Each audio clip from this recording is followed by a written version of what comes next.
James from Ace of Spades Custom RV again, and we're just at a work site now. This is in Las Vegas. It's a new and upcoming area. This is called the Uncommons. It's more of a high-end. Well, honestly, it's like a mixed business and a little bit of retail space and so forth. It's a little higher end. It's quite nice.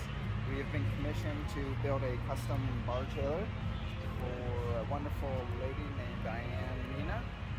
Mina has many restaurants throughout the United States and abroad. And Michael Mina. And Michael Mina is the head chef. He's like a 5-star chef. And so we're just doing a site tours to look at where the trailer is going and get some more ideas. And we're looking forward to this project. So we'll give you updates as we go along, and have a good day.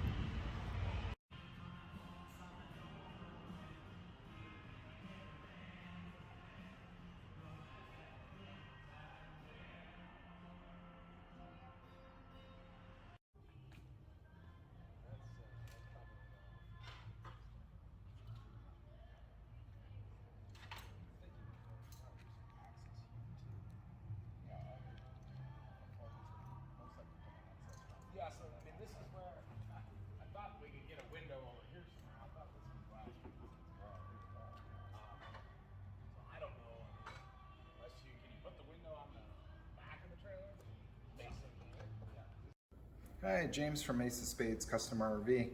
We're starting a new exciting project, and this is it here. We're doing a recreation of a Shasta Airflight trailer. This will be actually made into a bar that will be stationed at the Uncommons eatery place, food hall, which isn't too far away from our shop. And so basically the way I approach it, I don't really do sketches and drawings and architectural drawings. I do a lot of work off the fly. It's reverse engineering, so I take a wonderful picture like this, do a grid, and what I did was I did a full-size template. It's a little hard to see with my lines, but that's a full scale, 13 feet long, and it's pretty cool. And it's going to have a huge window opening on the side with a bar that comes out with seating all along the bar. The ordering window will be in the back, and then for the servers and waitresses, they will have their own window up by the A-frame. Very cute with the point of sale machine. On the floor behind me, you can see the raw steel. This is all the steel that's going into the frame, as well as we have round bars. So on this trailer, we're doing little kind of Juliet kind of awnings that are very retro, a red and white stripe. The wheel is going to be a vintage white wall trailer with the Mooney and the beauty ring all in red. The bar top will be a wood laminate, but with a little red trim around it. This is going to be super cute, barnwood inside, so I can't wait to share it with you. So keep following us, and we will take you on this adventure, and this is going to be one of the coolest bar trailers out there. See you soon. Hi, James from Ace of Spades Custom RV here in Las Vegas. We're back with the build. This is an update. We've got the trailer frame done. This is for Diane Mina. Diane Mina's Bloody Mary trailer. And it's going to be stationed permanently at the Uncommons food hall. It's a very fun project for us, and we've made some good progress on it. It's a nice steel frame. It doesn't have your traditional, all the pieces with the suspension, and that is because we don't need a suspension. This isn't going down the road. This is going to be a permanent mount inside the building, set up. Once it's there, it's done. So you'll see that there's a couple pieces of the suspension missing. No sense putting in the suspension parts if it's not going to be needed anyway. So this is the height of the floor, and the walls are going to go on the ends here and get bolted through the angle iron. 3/4 inch floor. We still got to do stab jacks on it as part of the final leveling for its permanent mount. Again, we've got the full-size template, so once the floor is on, then we start framing the walls, stacking them on, and onward and upward. So we're happy to have you along with this journey, and it's going to be just the most fantastic, cute little trailer. We've got a lot of little surprises. Can't wait to show you, but you're just going to have to wait just like us. So anyway, good luck and have a good day, and see you later. The next update here, so this floor is put in place. We've used 3/4 inch plywood. Usually we'd paint the underside, but if it was going down the road, but this is going to be permanently mounted in the building, so there is no paint on the underside. All these seams, they're tongue and groove. We actually ended up doing our own instead of using like a 5/8 tongue and groove plywood. 3/4 inch gives a little more support, a little nicer subfloor. We did a joint here, basically a spline, making like our own tongue and groove, and it's also glued down just so there's no squeaks in the future. So the flooring is going on next, and then we're using the master template, and we're going to be framing the walls. So there you are, you're up to date, and watch us for the next one. See ya. Hey, welcome back. Update on the Diane Mina's Bloody Mary trailer. So we've got the floor in. We did the floor prep and the plywood installation for the subfloor. We're just taking the exact final measurements and comparing them to my full-size master template, which is right here on the floor. Mocking up for the door just to make sure the door fits everything. So triple, quadruple, check your measurements 10 times. We only like building these things once. And there you can see the smaller drawing of an actual picture of one, and I've done a grid system and just blown it up. So look forward to tomorrow. Tomorrow's going to be building the walls, and we'll talk more about that when that comes. So have a good day. This is the exterior frame for the sidewall, and we're framing into the opening, and then we'll be doing all our framing members or studs for hanging the sheet metal off of. So we also glue.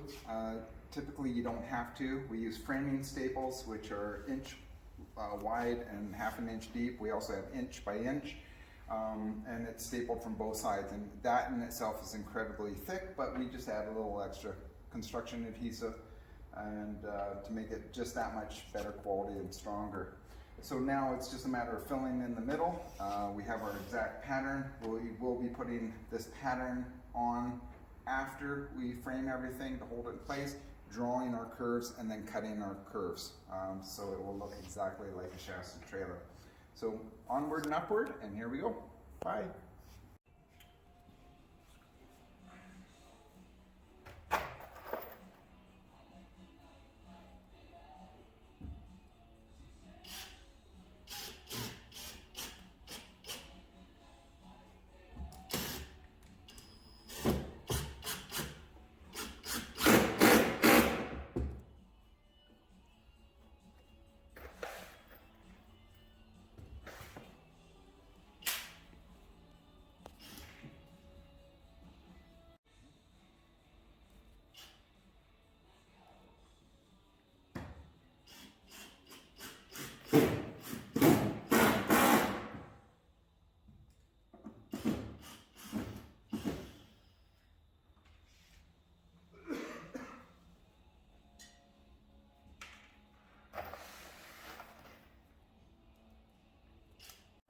Moving onward, we've got the walls framed out and bolted to the frame. This is an underskirting. I love the proportions of this. It's pretty true to the original Shasta design. However, we've tweaked it a little bit because obviously we're making a bar, so it's not an RV anymore. So I love how it's turned out, and we're going to be continuing on with the roof next. Have a good day.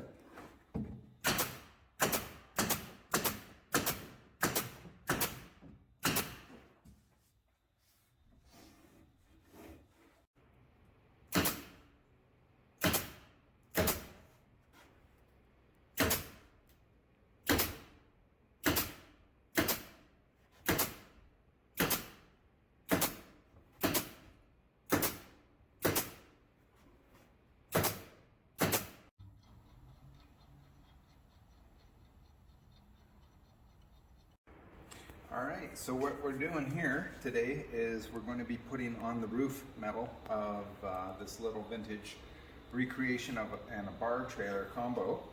So this is the metal that we got here. We have a metal supplier in California, Hammett, California. And, they specialize in vintage sheet metal. They're awesome. If you need one for your metal for your project, great company to reach out to. So now, just another just a thing to for learning purposes. The sheet metal is great. They package it very well. And if you look at this box, this is the box for the side metal over here. But this is how we get it from the shipping company. That literally is shipping damage. And this is pretty much the standard. Doesn't matter which shipping company.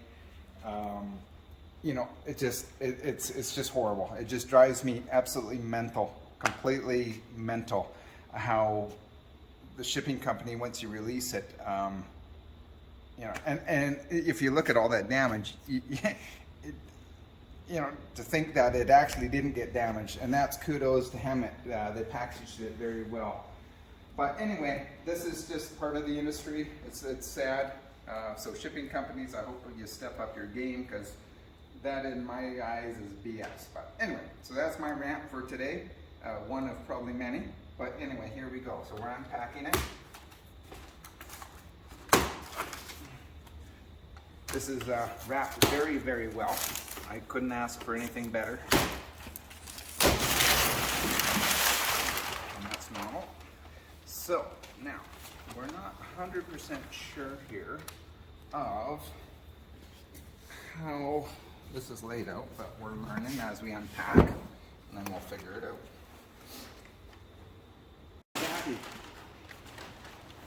All right.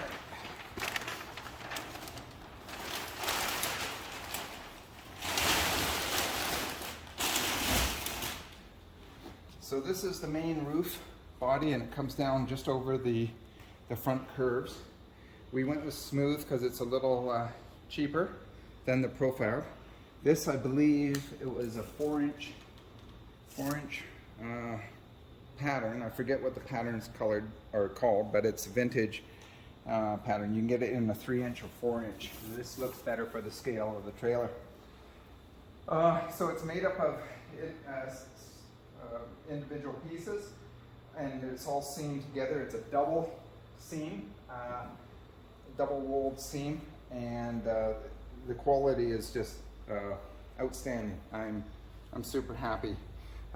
If you look at this lock here, which the interlocking pieces go into, there's a Pittsburgh and an S lock. They look virtually the same, but there is a subtle difference. I can't remember right now off the top of my head the main differences of the Pittsburgh and the S lock, but those are the locks that interlock your pieces of sheet metal. Okay, so we're just unpacking it, getting our bearings, taking some measurements, and we'll be putting it up on the roof. See you in a little bit. All right, so this is the roof. We turned the trailer around. The reason for that is we are actually going to try and drag the sheet metal up and over. So the front of the trailer has the A-frame, so there's a chance of the metal falling on the tongue hitch and basically denting it. So this way there's no sharp points, so it's a lot safer to do it this way. I do have an overhead crane. However, you know, one way we could roll it up, lift it up with the crane, move the trailer, and so forth and so forth. Drop it and then try and unroll it. I want to manhandle this metal as little as possible. It is aluminum. Once it dents, it's basically game over. So I think, all in all, weighing all my different options, I think this is the best way. We do have a vice grip locking duckbill plier on the seam, and we've got my straps here that I use for the crane. We'll give it a go, see how it starts off, and hopefully it'll get up on the roof. Okay, so here we go. Okay, so we moved the trailer around. we are going to be grabbing this metal, aluminum, and it is going to be pulled up over here and down in one shot. So there's probably going to be all sorts of swearing and yelling. We'll let you know how it goes.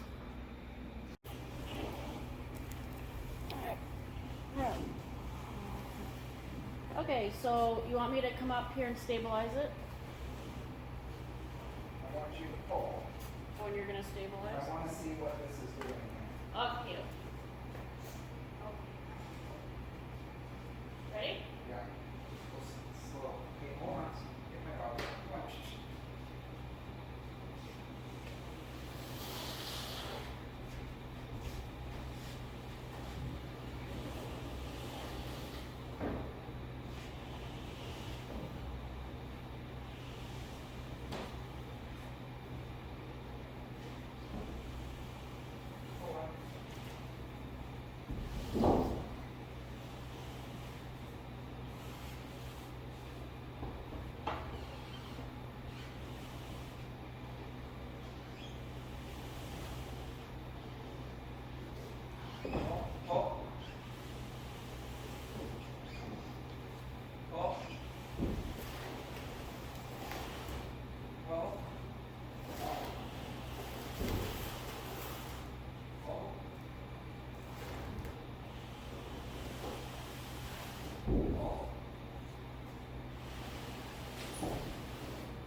Okay, just a minute. Oh, That's it. That went smoother than I thought it would. Okay, let's do a video here.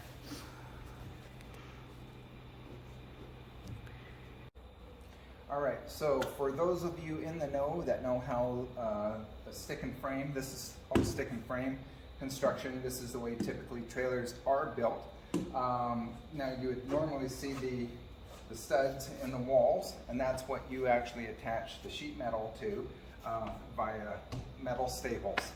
Now you see that we've clad ours in plywood, and the reason for this is I have to take a bit of the oops factor out.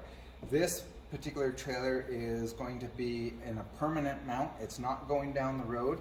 It's a permanent mount inside a food hall concession.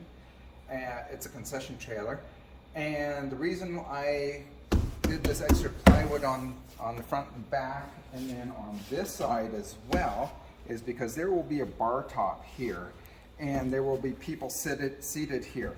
Now, aluminum dents very easily. So if I have just the studs here and this open vacant spot here, if someone were to abruptly take their knee and swing on the stool and go like that, that metal is going to be dented. It's going to be game over. I would have to replace it.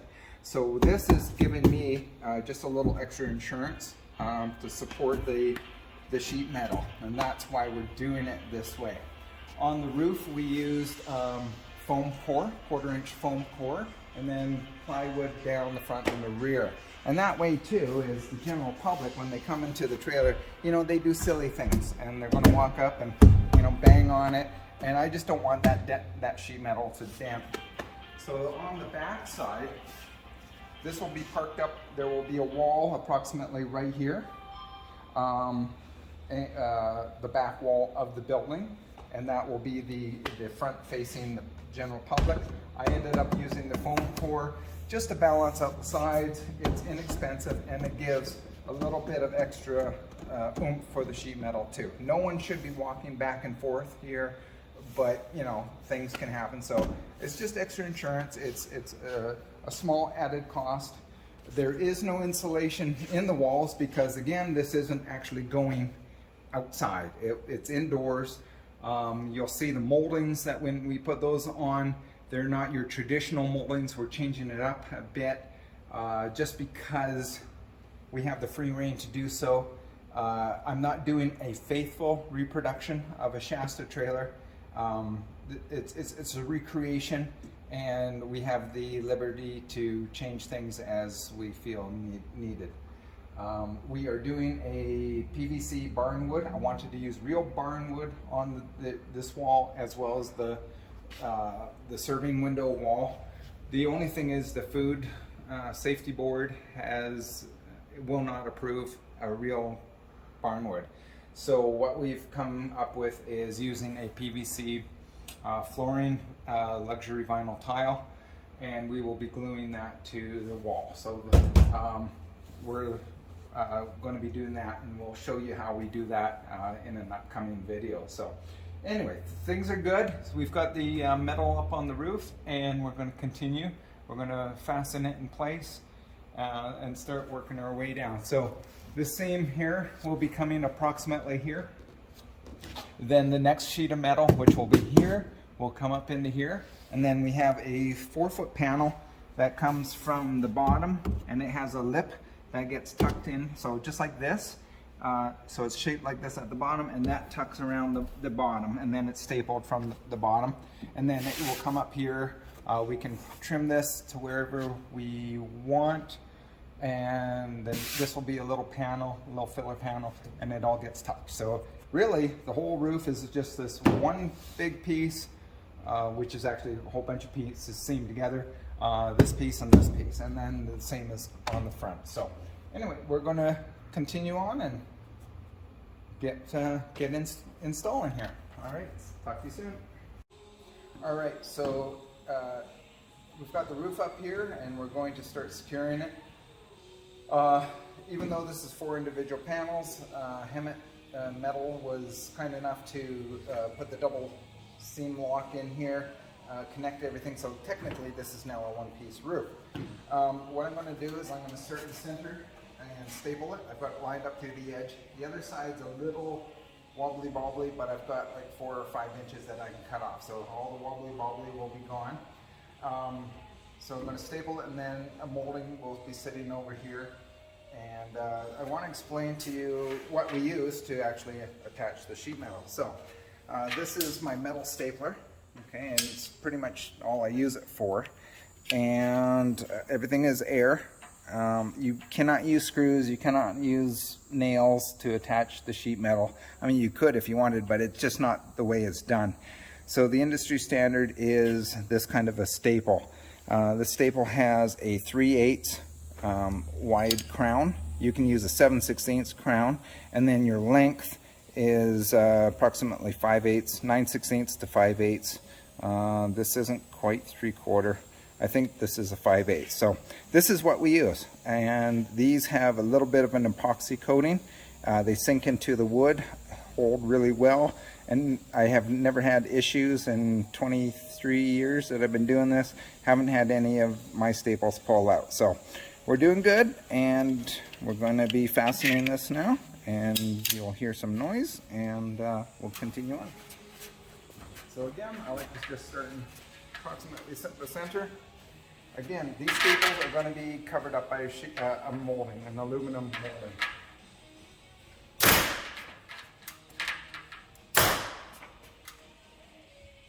Now, if you hear a bump, a double bump, sometimes that's attributed to the pressure. I believe I'm running 90 psi, which is right for this gun, but still you can get double bumps, and it's usually not too big of a deal.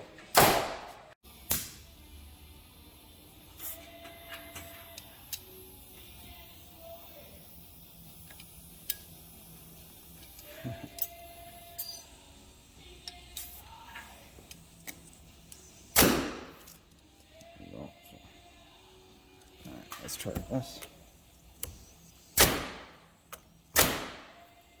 Nothing's coming out. Nothing. No. Okay. So the gun is acting up on me a little bit, so we'll just do our best.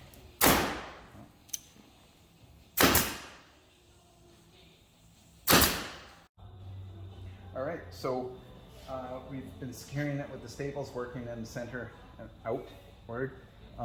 There is some tension on the metal, which is expected.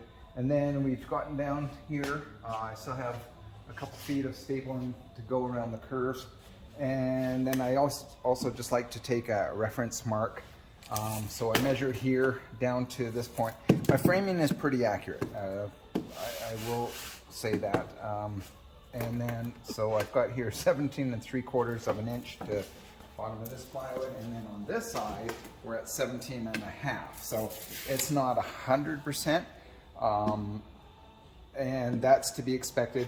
As much as Hemet did a great job, he can't always guarantee that the panels are exactly dead on parallel. I mean, they're really good. So the nice cool thing about this trailer is the window frame sits up in here. So this is actually going to be chalked out. So you're not even going to see this line. You're only going to be seeing the end here. Only, what is that, like almost 13 inches. So, and then there's also going to be a window frame that, a wood looking laminate covered window frame. So all in all, even though we're a 1/4 inch out from side to side, you're not even going to know. So these are the realities. And I mean, when I've been doing this for 23 years, and I can guarantee you RVs, brand new, all the way from the 60s, 70s, 80s, 90s, early 10s, and into today. I mean, if you think they're built accurately like a car, not a chance. They're all hand assembled. And you know, I've had coaches that are out 1 1/4 inch from side to side, 1 1/4 inch. You know, that's an extreme, but it's out there. So anyway, these are the things we come up with, and let's continue on.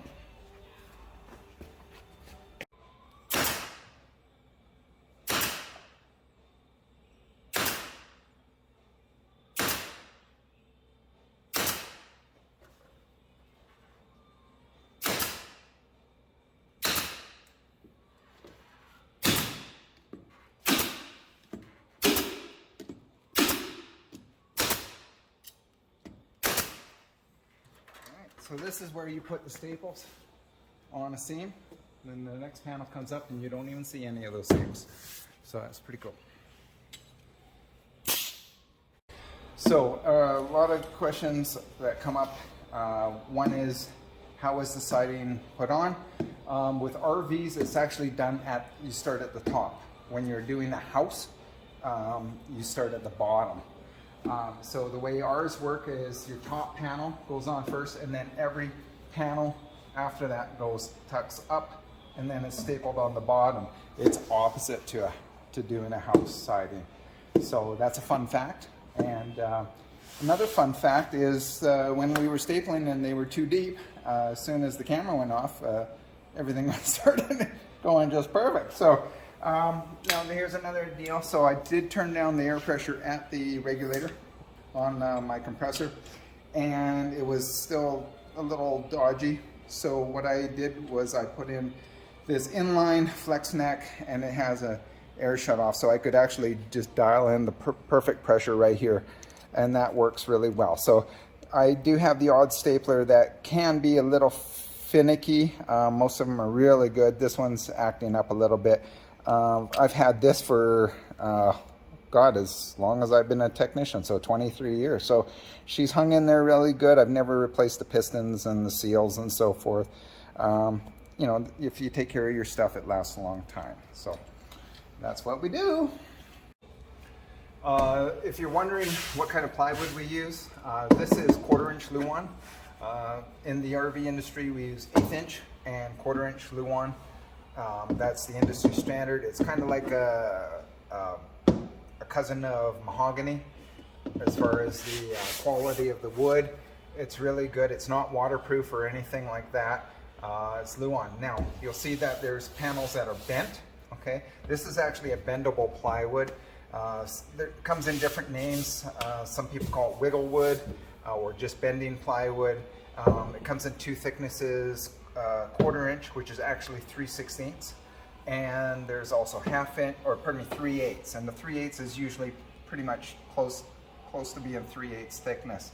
You can get it in the short grain or long grain, meaning the sheet of plywood, you can wrap it like a barrel, around a barrel, or the long way is like a column, so in the lengthway. So you can get it for your application. It works really well. I love it. It bends so easily, and that's why we use it. So that's the kind of plywood we use. So I cut this panel, and then once we hung it up there, just a dry fit, I noticed that there is a slight dent. No, it's kind of right here. And this can happen just with, I don't believe I did it. It's really hard to see, but it's just here.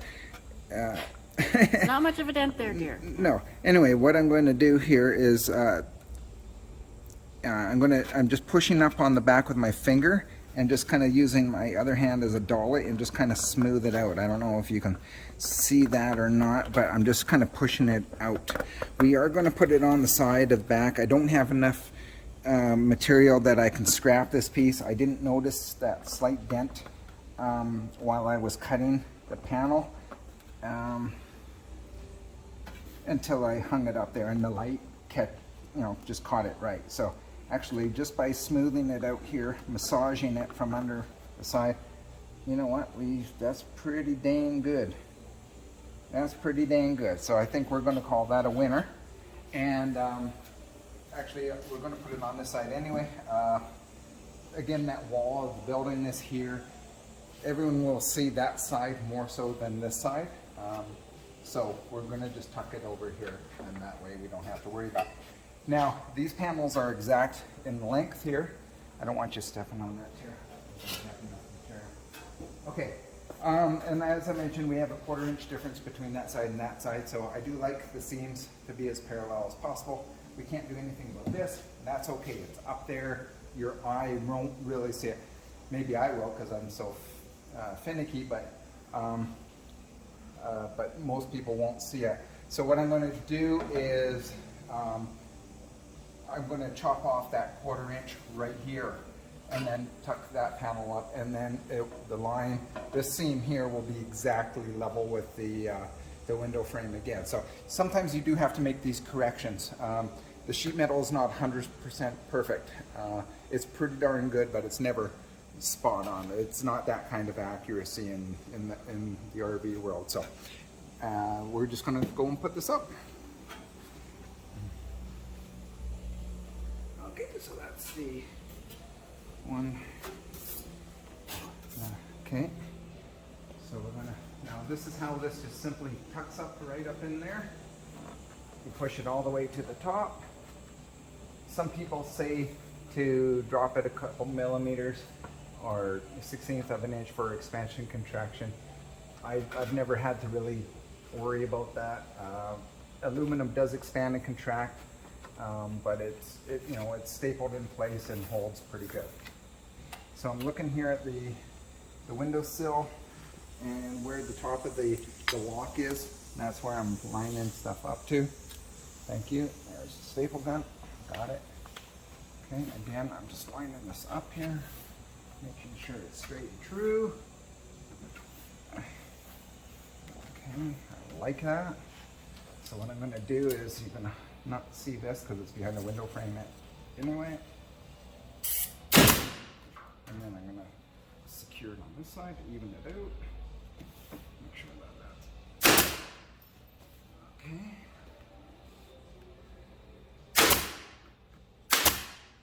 Oh, I'm out of staples. Let's go get some staples.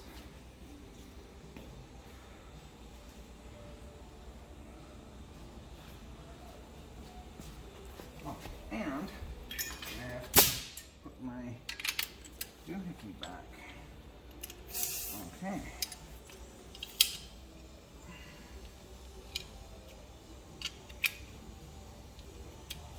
Okay.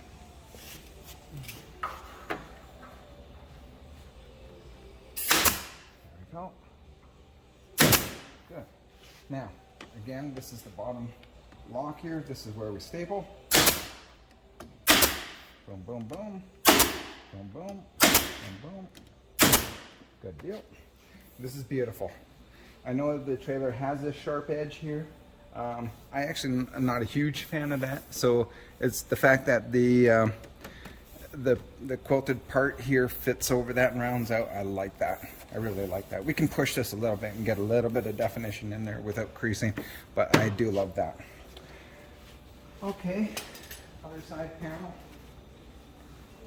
This is the one with the slight dent. So now I'm looking back here, and the S-lock is about an 1/8 inch higher than where that plywood strip is. So let's see what this looks like. Well, look at that. That's actually just right. So, well, shoot. First time I lined it up, it wasn't this good. But anyway, the RV gods are smiling down on us today, I think. So we're going to take that as a win-win. It's the exact same as the other side. I'm loving it. Okay, so we pick it up, and we're going to secure it here and here. It helps to work evenly from side to side. I like doing that. That way it doesn't blow out on you. And now we're going to do the seam here.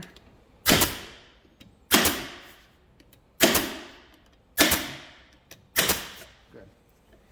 Fun fact, it's been a very long time since I built a stick frame trailer from scratch. I don't do as much of it anymore, but I'm happy to do this one. I think it's going to look beautiful. You're going to see the results of it too. All right, so I'm going to measure out where these openings are for the tail lights, and tuck this wiring in, and then I'm going. The bottom panel here is 47 inches, which comes way up to here, so we have to cut it down. So I'm going to do that next, and take the measurements, mark where these hole locations are, and then you'll see us hanging it up. So on the metal, I have to transfer these measurements for where the hole opening for the tail light socket to go in, tail light assembly. So all I'm going to do to transfer that is I'm going to take a measurement here. Now see how on a curved surface the ruler kinks. Okay, I can try and pull it tight, and that's not too bad. Now another tool that I have in my arsenal is what's known as a backless screwdriver. So when you look at regular screwdrivers, you'll see that the spine, it's curved, it's stamped in there, and that's what holds it and gives it rigidity. Okay, when you're going around a curve, it doesn't like to flex. So this is a flexible one, known as flat back. And I love these because it's like a wet noodle, and it conforms to all bends. So we're going to take this measurement here, and we're going to just go center. So 21 up, and then over to the center, 9 1/4. So what did I just say? 9 1/4. And 21 and something. I mean, it's a big opening, so if I'm off even by an inch, 21, look at that. Okay, so I'm just putting that as a reference. I know the other side is exact too, and so now we can go cut that out. If you're looking at these little funky connectors, okay, there's different ways of doing this. All just 12-volt wiring, DC wiring. You can use crimp sleeves, crimp connections for 12-volt wiring. These are a different style. This is their brand name is Wago, W-A-G-O. There's a Chinese knockoff, which is just fine. There's nothing wrong with the Chinese ones. I love them. So the way we use this is it has this little lever that just lifts up like that. You strip the wire, you stick it in, and clamp that on, and son of a gun, these things are just awesome. We use them for DC wiring, but they're also approved for AC wiring, which is really nice because it's almost like a junction. You don't have to use the morettes. You'll see this in a lot more RVs as of the last, I'm going to say 2 to 3 years. They've been using these a lot. I love them. They hold up the vibration with your coach running down the road. So those are out there. Amazon's a great place to get those, and the price is right. They come in different configurations. You can have 2 wires to 2 wires going in like this. This is just a 3 straight across. You can get 4 straight across, 5 straight across, 2 to 2, 3 to 3 like this. I think there's even 4 to 4. So you can use them in just so many applications, and we love them. So that's what we use.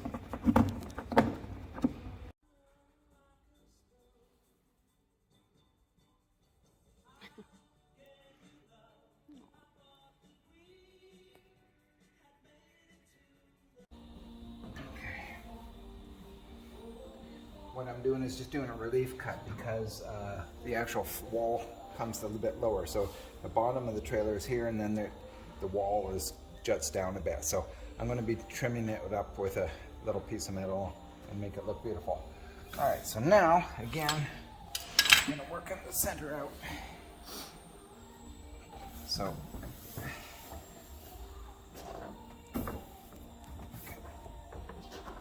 We're trying to get some of this pillowy out.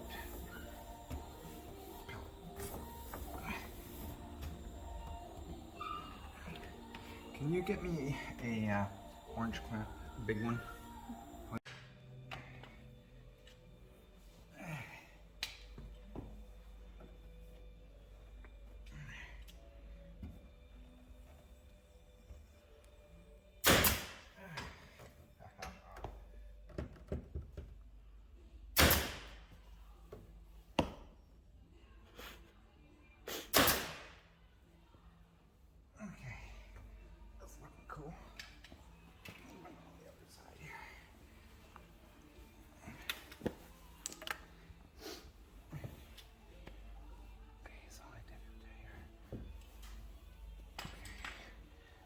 Got the overhang, measure over 4.5 to where I staple, and it's going to be there, 4.5, and I did to here, so 4.5.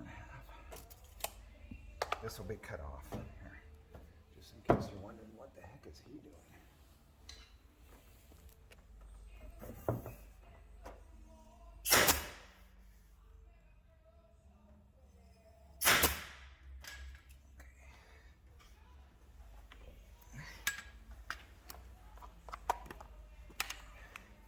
When you hit 50, this becomes less enjoyable.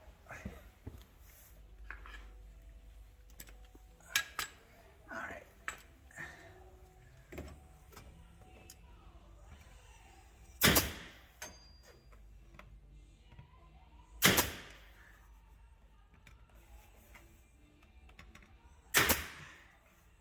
Beautiful.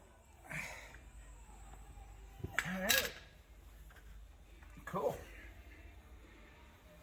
Okay, we're going to mark those headlights as you saw me taking the measurements. Just grab a marker here, and the measurement was, I wrote it up here, so 9.25 to 21. So 9.25 is about there. 21. Hold on. No, I measured. I know they're not down here. Let me grab my other tape measure. There it is. That one. There it is.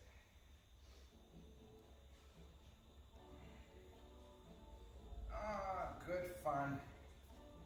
Nothing but fun. All right, here we go.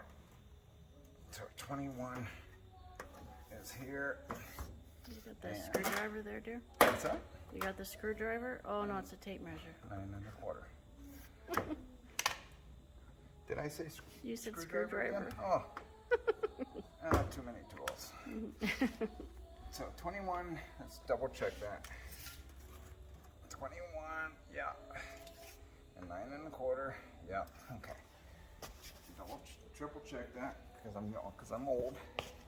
21. 21 is there.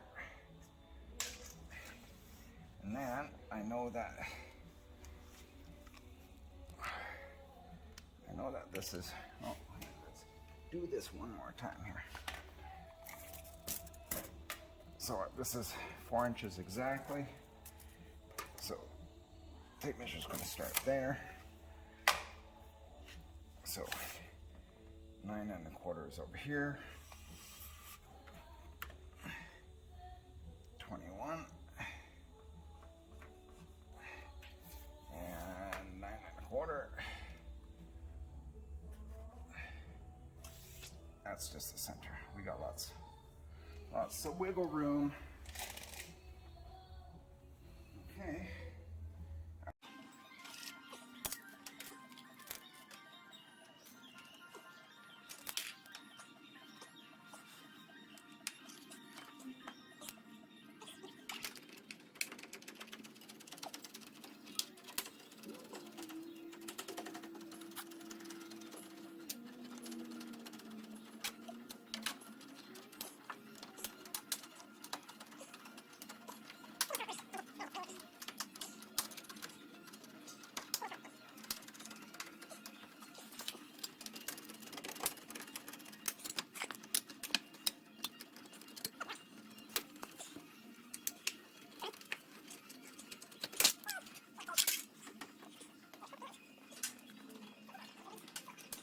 Okay, we've got the back panel on and it's looking good. Now, I'm gonna just an educational moment here for everybody. Traditionally, if we were doing an absolute faithful recreation of a Shasta trailer, what you do is you have the side metal on first, and then you take your back and your roof, and then you put your sheet metal on, and then you leave it over approximately 5/8 of an inch, 11/16 up to about 3/4 of an inch. And then you actually take a hammer and so it's overlapping, and then you fold it over. So you're actually folding the metal over, okay? And then the next thing what you do is you use this kind of molding here. I'll show you the edge or the end profile. So we call this a little J molding. Okay, so it's shaped like letter J. Okay, so what happens is now it goes like this. So this gets bent over, and then you're going to have that seam running here. Now you take this molding and you put it over that seam like that, and then you put your putty tape or butyl tape behind the molding to keep water out, and then you screw into the side. This is a little tough to bend. It's aluminum, so it's not so bad, but for a sharp bend like this, you would cut a little V-notch and then bend it. And there's our shop dog. And that's how it's traditionally done. Now, well, I'm touching this, and this is a very sharp edge here, and this is super sharp here. I don't like that as far as this being in the public space where people are going to probably run their can run their hands down here. They'd go like this, and then they get a cut, and that's just not cool in my world. So the fact that we have full creativity and liberty to change whatever the heck we want, and being that this is going to be indoors and it will never see a drop of rain, what we're doing is using a corner molding. This has no insert, and insert molding has a groove in here that you actually tuck in vinyl insert, which is why we call it an insert molding. This is giving that look of the traditional molding and what would be done. However, ours, we're going to have the side sheet metal coming right up flush to this corner. This will go on, screw from the side. So it gives you that illusion, it gives you that look of it. However, now we got a nice soft round edge, which is going to be safer for everybody, just in case someone leans up against it, brushes up against it, runs their hands on it. Things happen, so we try and take as many oopses out of. Are these screws really going to be showing? Yes, and that's the same way as though the original moldings that would be traditional. You actually see all the screw holes. So we're changing it up. However, we're giving quite a good flavor of the traditional look.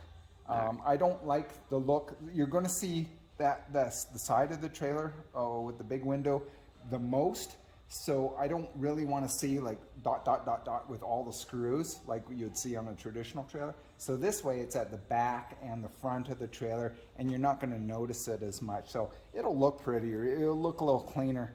And then it's, again, in my world, it's a lot safer for the public. So that's the reasoning behind this. Don't lose your mind when you see things not exactly the Shasta way or Shasta build. We are, again, doing a recreation and taking liberty to change things and improve things where we feel we need to. And that's that.